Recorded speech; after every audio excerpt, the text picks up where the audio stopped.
संतोष विश्वनाथ बाब बँकेत अधिकारी म्हणून काम करतो।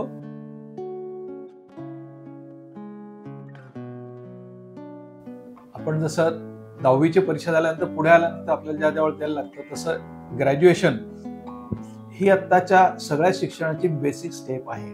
आपल्याला ग्रॅज्युएशन पर्यंत जायचंच आहे, त्याच्याशिवाय आपल्याला ह्या गोष्टी करता येणार नाहीत। त्याच्यामुळे आपण सुरुवात तिथून करायची आहे, पण हे करताना आपण शेवटच्या वर्षाला आहोत, मधल्या याच्यात आहोत, तर आपण काही ना काही सुरुवात त्याची करू की ज्याच्यात IBPS नावाची एक परीक्षा बँकेसाठी म्हणून असते, जी सगळ्या देशभरासाठी म्हणून परीक्षा होते, की ज्या माध्यमातून परीक्षेचं सिलेक्शन होतं, परीक्षा होते, त्याच्यावरनं सिलेक्शन होतं, त्याच्यावरनं बँका दिल्या जातात। नॉर्मली ह्या सगळ्या नॅशनलाइज बँक असतात। आता बँकेचे प्रकार बरेच आहेत, पण मी आता फक्त 2 याच्यावरती आपल्याला फोकस करणार आहे। एक आहेत त्या नॅशनलाइज बँका आणि दुसऱ्या आहेत त्या कोऑपरेटिव्ह बँका।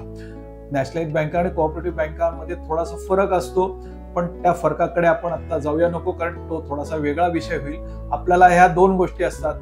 नॉर्मली IBPS ची परीक्षा दिली तर तुम्हाला नॅशनल लेवलला बँकांमध्ये नोकरी नक्की मिळू शकते। त्याचं रँकिंग असतं, त्या रँकिंगनुसार आपल्याला त्या परीक्षा घेतल्या जातात, त्याचे रिझल्ट त्याप्रमाणे असतात। वेगळ्या बँकांमध्ये मग परत ऍप्लिकेशन तुम्हाला करायला लागतं की मी IBPS ची परीक्षा पास झालोय, आणि मग त्या बँका तुम्हाला परत त्यांच्या इथली काही इंटरनल एक्झाम घेतात आणि मग तुमचा इंटरव्ह्यू होतो आणि मग तुम्हाला जॉबसाठी सिलेक्शन होतं। कोऑपरेटिव्ह बँका पण आपल्या इथे ज्या भरपूर प्रमाणात महाराष्ट्रात सगळीकडे काम करतात, त्यांच्या प्रत्येकाच्या इंडिव्हिज्युअल परीक्षा असतात। परीक्षा झाल्यानंतर त्याचे इंटरव्ह्यू होतात, काही ठिकाणी ग्रुप डिस्कशन होतात, आणि मग त्या माध्यमातून बँकेच्या कामासाठी माणसांचं सिलेक्शन होतं आणि मग त्यांना त्या ठिकाणी जॉब दिले जातात।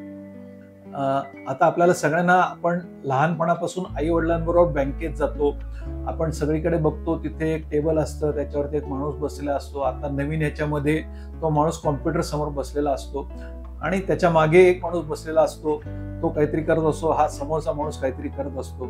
तुम्ही बँकेत गेल्यानंतर काय करतात, आपण आई वडिलांबरोबर गेलो तर त्याच्याबरोबर गेल्यानंतर आई वडील पहिले घेऊन जातात, ते पासबुक घेऊन जातात। पासबुक घेतल्यानंतर त्याच्यामध्ये एंट्री केली जाते। एंट्री केली म्हणजे काय, ते एक प्रिंटर असतो, त्यामध्ये ते पुस्तक घातलं जातं आणि त्या प्रिंटर मधून ते पुस्तक छापून बाहेर येतं। म्हणजे मग त्याला आपल्याला कळतं की आपल्या हातात रक्कम नेमकी किती आहे।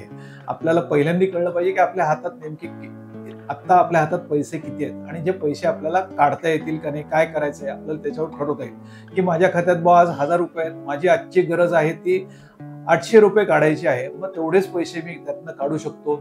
आता सगळ्या ठिकाणी बँकांमध्ये गेल्यानंतर आपल्याला पासबुक असतं, त्याच्याबरोबर विड्रॉल स्लिप असते आणि एक डिपॉझिट स्लिप असते। म्हणजे 2 गोष्टी त्या ह्याच्यामध्ये असतात। एक पैसे काढायची स्लिप असते ज्याला विड्रॉल म्हणतात, आणि एक डिपॉझिट स्लिप असते जी पैसे भरायचे असते। दररोज आपण गेल्यानंतर पैसे काढायलाच लागतात असं नाही, पैसे भरायला पण लागतात। काही वेळा आपल्याकडे पैसे असतात, जास्त झालेले पैसे आपण बँकेत भरले तर बँक त्याच्यावरती दर 6 महिन्यानंतर तुम्हाला व्याज देते, आणि जे तुमच्या खात्यात त्या तुमच्याकडे जमा होतं, जे तुमच्या उत्पन्नावरती मिळणार त्याला व्याज असं म्हणतात, ते तुमच्या खात्यावर जमा होतं। हा पहिला व्यवहार असतो। त्याच्यानंतर मग तुम्हाला पैसे भरायचे तर तुम्हाला ती चलन भरायला लागतं, त्याला चलन म्हणतात किंवा व्हाउचर म्हणतात। ते चलन भरून तुम्हाला कॅशियरकडे द्यायला लागतं। कॅशियर हा माणूस असा असतो की जो तुम्हाला पैसे घेतो आणि देतो, असे दोन्ही ही विषय तो करत असतो। त्याच्याकडे तुम्हाला जायला लागतं, ती पैसे भरायची स्लिप असते, त्याच्यावरती तुमचं नाव असतं, अकाउंट नंबर असतो, तुम्ही पैसे किती भरताय, त्याच्यात नोटांची डिटेल असतात, तारीख असते, अक्षरी रक्कम, आकडे रक्कम, असं सगळं त्याच्यावरती लिहिलेलं असतं। तुमचा खाते नंबर त्याच्यात लिहिलेला असतो, प्रत्येक पुस्तकावरती त्याचा स्वतःचा खाते नंबर असतो।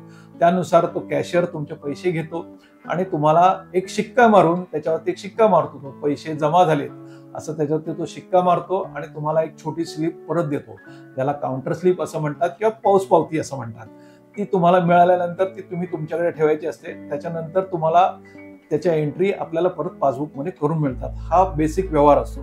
बँकेत दुसरं काय असतं तर मगाशी मी म्हटलं तसं आपल्या घरातला फायनान्सर असतो, तसं बँकेत जसं तुम्ही पैसे भरायला जातात तसे काही लोक पैसे काढायला पण येतात, काही लोक कर्ज मागायला येतात की माझे पैसे जमा होत आहेत, मला त्याच्यावरती काहीतरी पाहिजे, माझी गरज आहे 100 रुपयाची, माझ्याकडे 40 रुपये 50 रुपये आहेत, पण वरच्या 50 रुपये मला पाहिजे। मग ते 50 रुपये कर्ज स्वरूपात दिले जातात तर त्याच्यासाठी काही ना काही कागदपत्र असतात. ही बेसिक गोष्ट असते की ज्याच्यासाठी काही कागदपत्र असतात. उत्पन्नाचा दाखला असेल, आधार कार्ड असेल, पॅन कार्ड असेल, फोटो असेल, त्याला काही जामीनदार लागतात. जामीनदार म्हणजे काय, मी जर पैसे भरले नाहीत तर ते पैसे कोणीतरी भरेल याची बँकेला खात्री देण्यासाठी म्हणून जामीनदार असतात.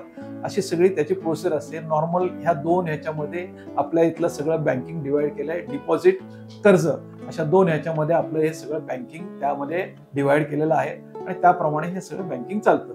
अन्य गोष्टी त्याच्यामध्ये बऱ्याच आहेत. आता बँक म्हणून चालणाऱ्या अनेक गोष्टी त्याच्यामध्ये येतात, ज्याच्यामध्ये मग इन्शुरन्स आहे, म्युच्युअल फंड आहे, नंतर ट्रान्सफर्स आहेत, अशा सगळ्या गोष्टी त्या ह्याच्यामध्ये येतात. आज आपल्याला कुठल्याही बँकेत जायची आवश्यकता नाही. एका बँकेत गेलं तर दुसऱ्या बँकेत आपल्याला पैसे कुठलंही बाकी चलन न भरता आपलं एक चलन भरून दुसऱ्या खात्यात आपल्याला पैसे ट्रान्सफर करता येऊ शकतात.